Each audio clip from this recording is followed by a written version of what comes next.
Good morning, class.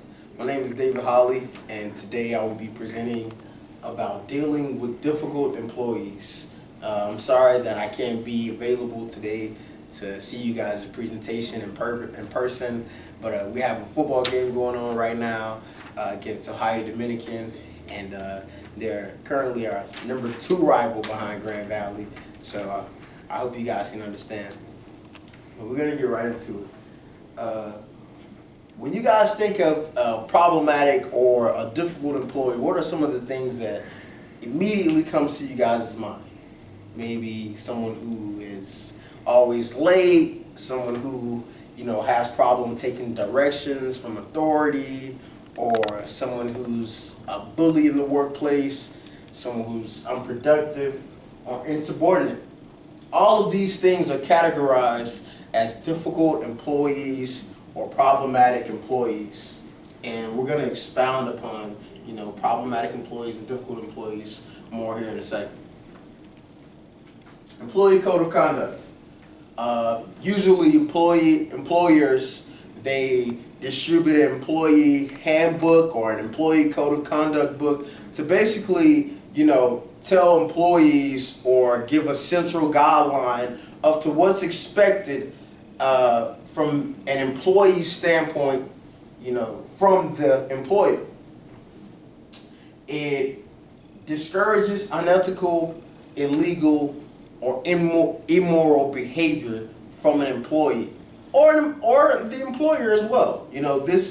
These employee code of conduct books, they don't just apply, to the employees or to the people that are, not in managerial positions. This is for everyone in the company. Everyone is held to a certain standard, which the employee code of conduct pretty much outlines. It's very important to inform employees, what's expected from them, as an employee. What kind of conduct is suitable for the workplace? What should I be doing? What should I be saying? How should I be behaving myself? What's the standard for behaving myself in the workplace? That's basically what the employee code of conduct is. Problematic employees.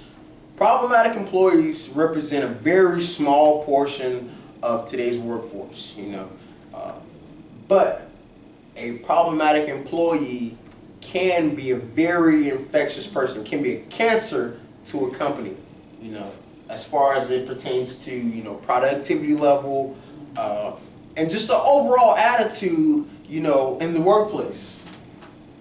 Problematic employees present productivity problems and also safety problems in the workplace. It's very difficult for individuals to be productive, while simultaneously dealing with a problematic employee.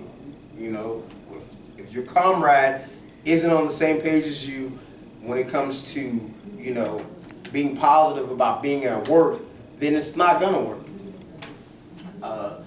Bullying and verbal altercations often occur with problematic employees. A problematic employee, they see things their way, they want to handle it their way and do things their way. It's not about team, it's more about I with the problematic employee, and this is not good for the workplace. Many times people think that bullying is just something that happens in grade school or, with children, which is untrue. Bullying happens all the time in the workplace. Dealing with problematic employees. Okay, one of the most important things that I think, should be done more with dealing with difficult or problematic employees is, challenge them. It's very important to challenge, someone who challenges authority, but not so much challenge them, with an ego or with an attitude or, try to point the finger at them, but challenge them with special assignments. Okay, give them a specific task, that's going to help them to be more productive, and to be, to feel like that they're a part of the team and that they're wanted and needed in our company. set standards for a positive work environment. It's very important to, give an outline to employees for what's a good work environment. You know what I mean? It's highly recommended that employers set standards for a positive work environment, and also help to create a positive work environment. You know what I mean? Go around, speaking to people, just basically set the tempo for what a positive work environment is as an employer. Also, face conflicts head on with problematic employees. Always. Never beat around the bush with a problematic employee, because it'll get you nowhere. They won't respect you, they won't listen, they won't become subordinate, anything. When beating around the bush with a person who's headstrong or a person who has a serious attitude problem, it doesn't work.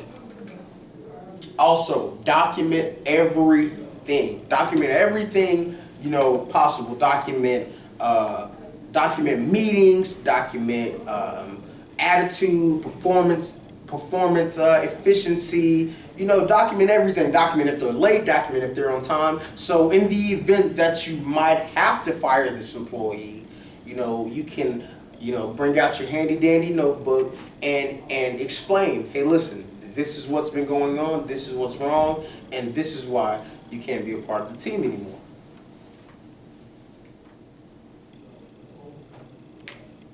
Sexual harassment.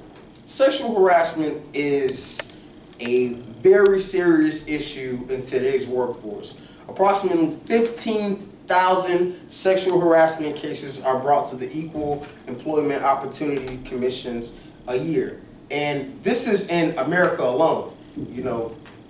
Who's to say what's happening over in Europe? You know what I mean? The victim of sexual harassment can be either a man or a woman, as we have in the diagram right here. The harasser's conduct must be unwanted. So if you're inviting a person to come grope you or to touch you inappropriately, and that's what you're aiming for and that's what you're looking for, that's not considered to be sexual harassment. The harassment must be unwanted. Also, the victim doesn't have to be the person that's being harassed. Another employee can witness, or not only an employee, another employee or a customer can witness the sexual harassment, and excuse me, and they've become victimized by this sexual harassment themselves. Sexual harassment prevention and solutions. Preventative methods help to eliminate sexual harassment. Many companies, they bring people in to speak with the employees, the managers, everybody on staff about exactly what sexual harassment is and how it won't be tolerated by this company. It's important to provide sexual harassment training to all employees so that everybody knows exactly what sexual harassment is and how it won't be tolerated.